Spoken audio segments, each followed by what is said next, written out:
Hi, in this module we're going to take a look at a refrigeration system, and we're going to look at the effects of changing some of the heat transfer parameters, so affecting the condenser performance and affecting the evaporator performance, and try to understand what some of the symptoms we might see if those were the cases. Okay, so first of all, this is our refrigeration system. I'm just going to take a minute to talk through what the different components are and how our cycle functions. Starting point for us is going to be our compressor. Okay, we have a screw type compressor that we have a variable output from it. Okay, so we can control the output of our compressor. Our compressor delivers high pressure vapor through oil separator, so any oil that's in my system gets separated and just high pressure, high temperature vapor leaves. It goes to my condenser. The condenser turns it into a liquid, still at high pressure. However, my now high pressure liquid makes its way down to my receiver and is stored there. Receiver essentially acts as a buffer, so I have all my stored liquid here ready to go, and then on demand can be supplied to my evaporator. My evaporator operates at a lower pressure, and that's decided by my metering device, in this case an expansion valve.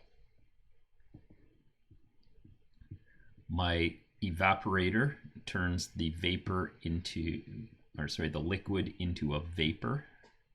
In doing so, absorbs heat from my refrigerated space, and my low pressure vapor makes its way back to the compressor, where it is increased in pressure as well as increased in temperature.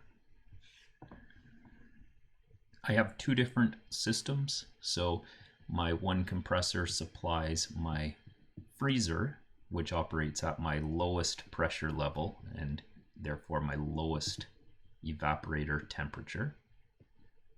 And as well, I have a second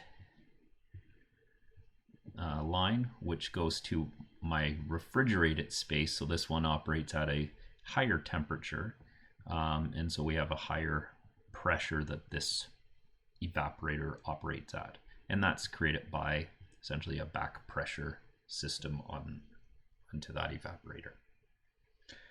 We're just going to concentrate on the effects of my main refrigerated space or my freezer space evaporator in this scenario. So I've started taking some trend data so we can see what happens as we have changes. So from top to bottom, and again, don't worry too much about the values as they're shown on the Y graph. I've just spaced them out so that we can see them making relative changes. If they go up, they've increased, or go down, they decrease. So red, refrigerator condenser pressure. Orange, my refrigerated meat evaporator pressure. So red talks about what's happening at my condenser. Orange is going to talk about the pressure in my evaporator. Green is my power output from my compressor. Pink is my evaporator temperature here. Okay, and then I also brought in my evaporator temperature here for my other evaporator, just for information's sake.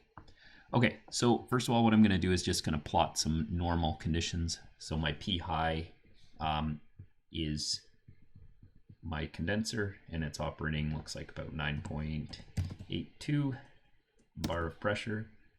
My P low is my evaporator pressure here, 0.84.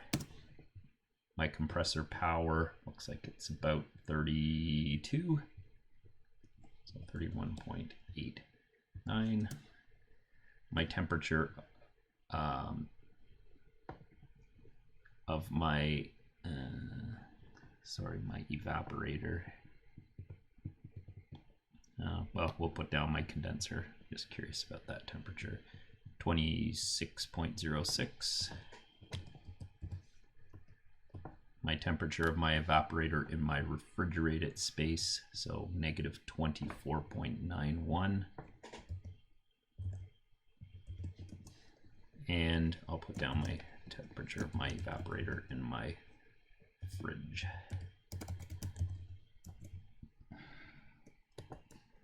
And that is 4.85 degrees. Okay, so I'm going to make some changes. First one I'm going to do is I'm going to make my system condenser inefficient.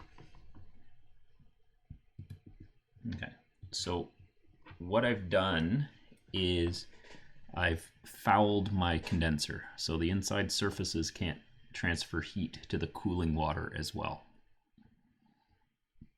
And we're just going to let that run for a moment and just see what happens to our system. If we look at our trends, we see that some things are starting to happen. And we'll try to understand what has happened.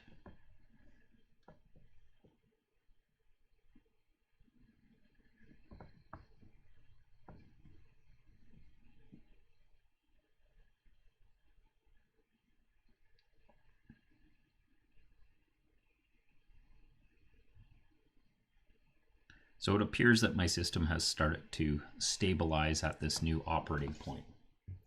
I'll pause my simulation and we'll take a look. So the most glaring thing that's happened is we had basically an increase in a lot of different components here. Okay, so we had my condenser pressure went up.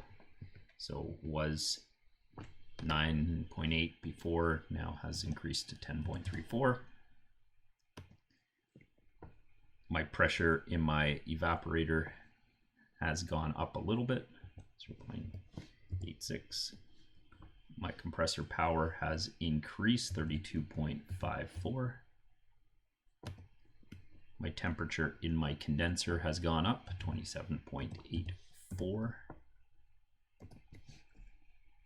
My temperature in my main evaporator has gone up slightly, a little less negative.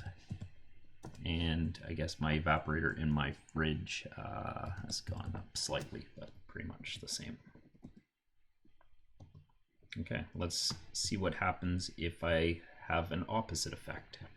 So I'm going to start this running and I'm going to restore my system. And now I'm going to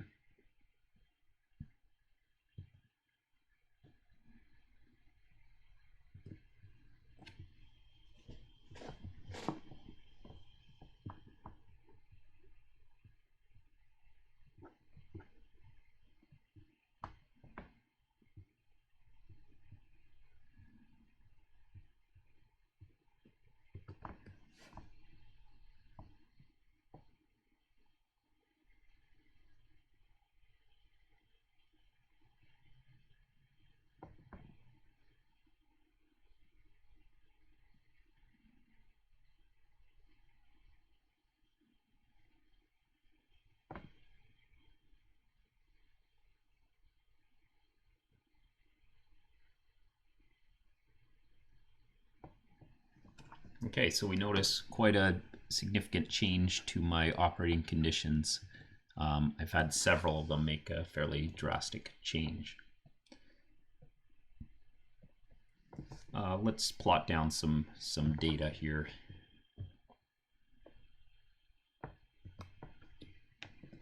So, evaporator icing, we had our P